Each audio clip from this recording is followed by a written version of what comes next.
A 10-year-old girl was trapped in a huge forest fire, but suddenly a black horse galloped towards her and did something that made everyone cry.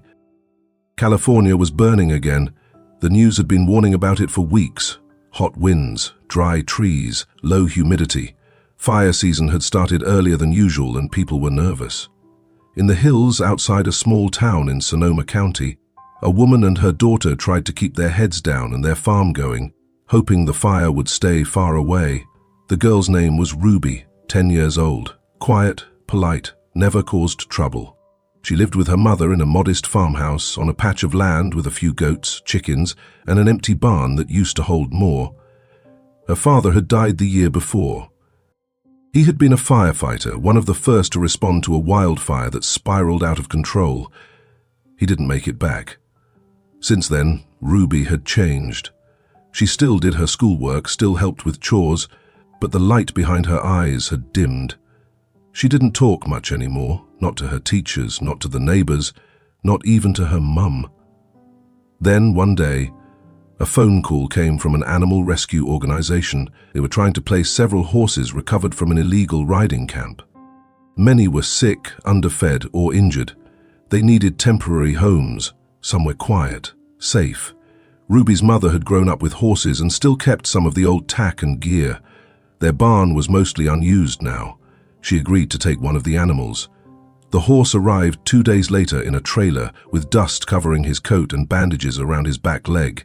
He was tall and strong looking, but it was clear something in him had shut down. He didn't whinny, didn't fight, didn't look at anyone. His eyes were dull, his breathing slow. His name was Ashes. A vet came with him, did a quick exam and gave instructions. The injury on his back leg was healing, but still fragile. No riding, no sudden movements. No strangers, just space, food, quiet, and time. Ruby watched from the porch when they led him into the stall. She didn't say anything, but later that evening when her mother went inside to prepare dinner, Ruby walked out to the barn alone. She didn't try to pet him. She didn't even go inside the stall. She just sat on a wooden bucket outside the gate and looked at him. He looked back for maybe half a second, then turned away. That became their routine. Every day after breakfast, Ruby went out to the barn and sat in the same spot. Sometimes she brought an apple or a carrot, left it just outside the door. Most of the time she just talked. She talked about the heat, about how the chickens kept getting into the garden, about how she missed her dad. She didn't expect Ashes to understand. She wasn't trying to train him or get him to do tricks. She just needed someone who wouldn't interrupt. Ashes didn't move much. He stayed in the far corner of the stall. Sometimes he dozed, sometimes he ate, but he never left the food she brought untouched. On the 5th day, she sat longer than usual. Her legs were getting stiff. The sun had dipped behind the hills. Just as she started to stand, something changed. Ashes took a step toward the gate. It was small, barely 2 strides, but he hadn't come close before. Ruby froze, not wanting to scare him. Ashes stopped, stared at her for a second, then lowered his head. His ears were forward. Curious, not threatened, Ruby crouched again, slow and steady. She didn't speak, just held out her hand, palm open. Ashes didn't move closer, but he didn't back away either. That was enough. The next morning, Ruby brought a brush with her. She waited until Ashes approached the gate again, same as before. She didn't reach over. She let him sniff the brush, take his time. When he didn't flinch, she ran it gently down the side of his neck. He stood still. That was the first time she touched him. After that first touch, Ruby returned to the stool with the brush every morning. She didn't rush things. Some days, Ashes came forward quickly, standing near the gate, like he was waiting for her. Other days, he stayed back, and Ruby didn't push it. If he didn't want to be touched, she'd sit outside and just talk like before. But slowly his habits changed. He began to eat as soon as she arrived, not waiting until she left. He stopped flinching at sudden sounds, her backpack zipper, the clang of the water bucket. His breathing, once shallow and stiff, grew steadier. Ruby noticed it all, but she didn't say anything out loud. It was enough to see it. Her mother watched from the kitchen window sometimes. She didn't say much either, just refilled the feed bin and checked the bandages on Ash's leg every other day. She was careful, always calm. She knew enough about horses to read their body language, and this one had been through something rough. They didn't know the full story of what had happened at the illegal camp, only that Ashes had likely been overworked, probably beaten, and left with untreated injuries. The scars on his back legs and the small notches in his ears told part of it. Still, he was recovering. And the girl, her daughter, seemed to be recovering with him. By the end of the second week, Ruby had started walking Ashes on a lead rope. The vet had cleared short walks on flat ground to rebuild strength in the injured leg. So Ruby took him around the yard in slow loops. She always kept the rope loose, no tugging, no commands, just walking side by side. If he stopped, she stopped. If he hesitated, she waited. Ashes followed. His limp was still there, but it was less pronounced now. He walked with his head low, ears flicking back and forth, not alert like a wild animal anymore, more like he was listening. Ruby talked the whole time. She talked about the kids at school who called her weird, about how her teacher never said her dad's name when they had to write about family, about how it felt to sit at the kitchen table and see his empty chair every night. Ashes never made a sound, but he didn't walk away. One afternoon, after a longer than usual walk, they returned to the stool. Ruby took off the lead rope and turned to leave, but then stopped. Ashes had moved closer behind her, almost nose to shoulder. She stood still, unsure what to do. He nudged her gently, right between the shoulder blades. It wasn't rough or panicked, just a slow, careful push, like he was saying something. Ruby reached up and rested her hand against his neck. She stood like that for a full minute. Neither of them moved. Ruby never called Ashes her pet. She didn't name him in drawings or write poems about him at school. She didn't try to ride him. What they had wasn't about that. It wasn't dramatic or magical. It was slow, quiet, and built on presence. Ashes showed up. Ruby showed up. That was enough. By mid-July, their routine had become steady.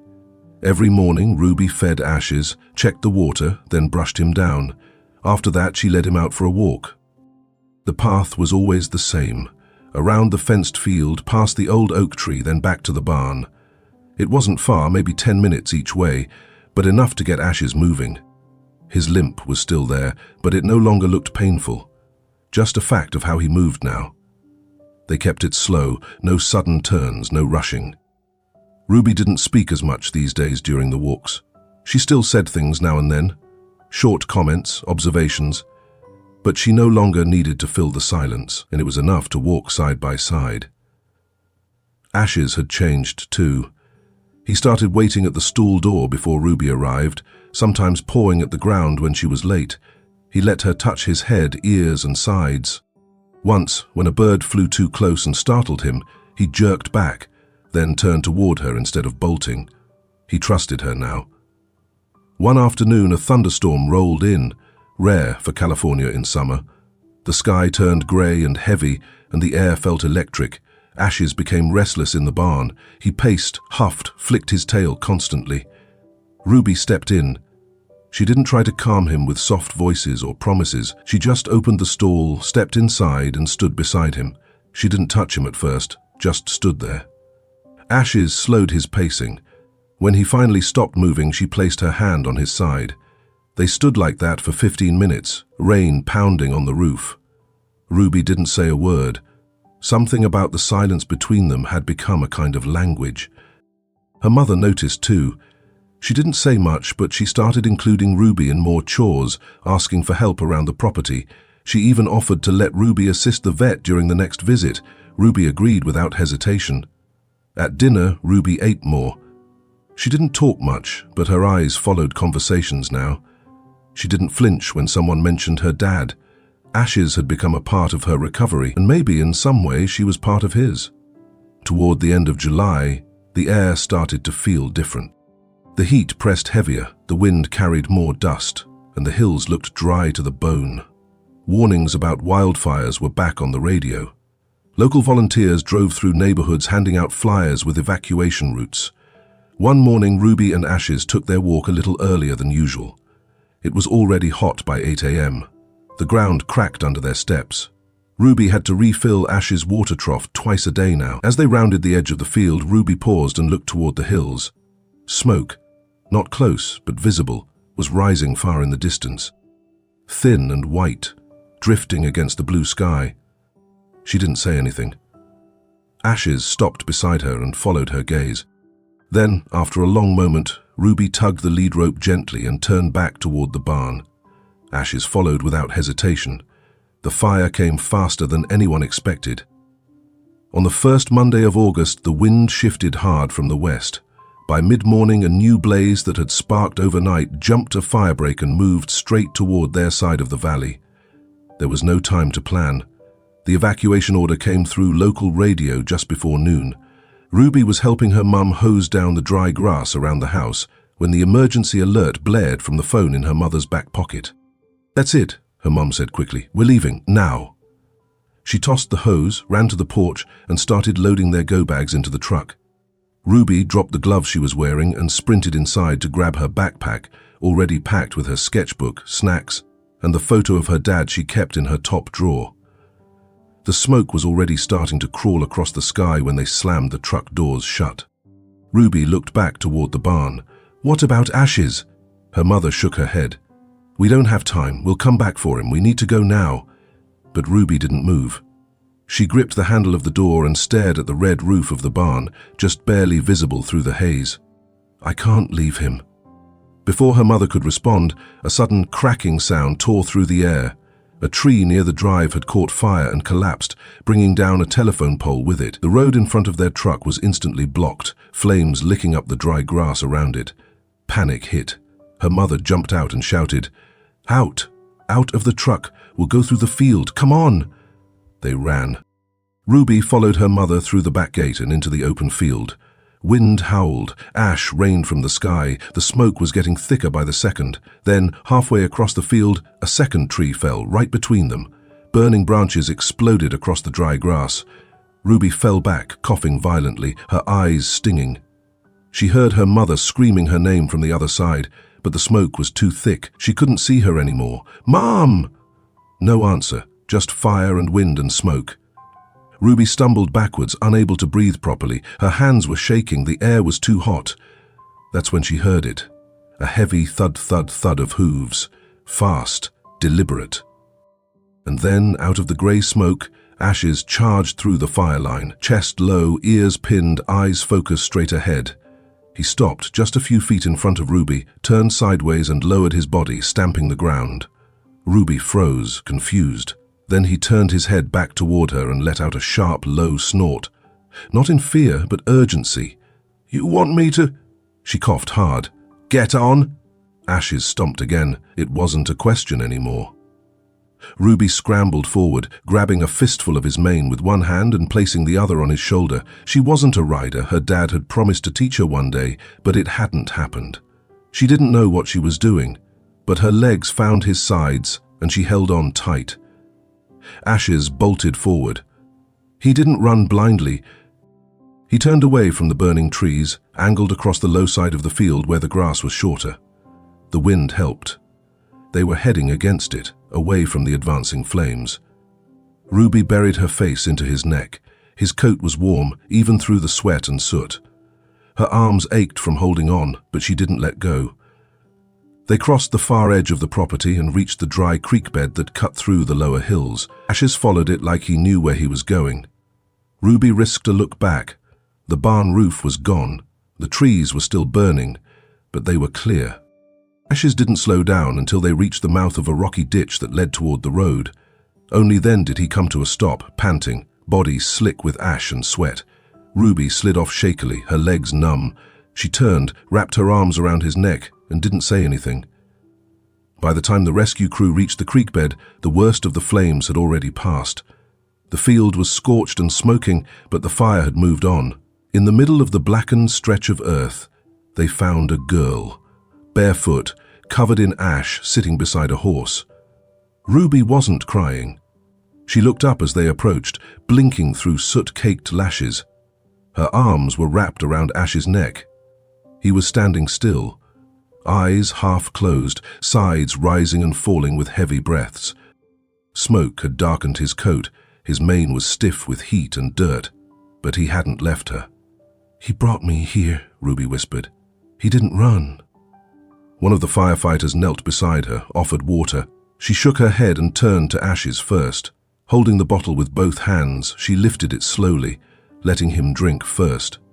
Only then did she take a sip. Her mother arrived not long after, led in by a separate unit that had found her on the other side of the property. When she saw Ruby, she dropped to her knees and pulled her daughter into her arms. Ruby didn't resist, but her eyes stayed fixed on Ashes. "It came back for me," she said again, voice barely audible. "I know," her mother whispered, holding her tighter. I saw you on his back." That night, Ruby stayed at the hospital for smoke inhalation. Her lungs were inflamed but not damaged. The nurse asked if she wanted anything, juice, crackers, TV, but she only asked one question: "Where's Ashes?" The next morning, the vet called with news. Ashes was alive, stable, a few burns on his legs, some singed hair, but no deep injuries. He had been cleared to stay at a recovery ranch for a few weeks. Ruby didn't ask to visit. She just waited. At home, the house smelled like wet ash and vinegar. Half of it was still standing. The barn was gone, the chicken coop was a pile of twisted wire, fence posts were blackened to the ground, but Ruby didn't complain. She helped her mother clean, sweep, dig, patch. Her clothes were always stained, her hands were raw from splinters. She barely spoke. Until the day Ashes came back. The trailer pulled in quietly one morning. Ruby didn't run to greet him. She stood on the porch, arms crossed, eyes locked on the figure stepping down the ramp. Ashes limped. The burns on his legs were still healing. But when he saw her, he stopped, lifted his head. Ruby stepped off the porch, walked straight to him. No words. She raised one hand and touched the side of his face. He leaned into it. No one said anything.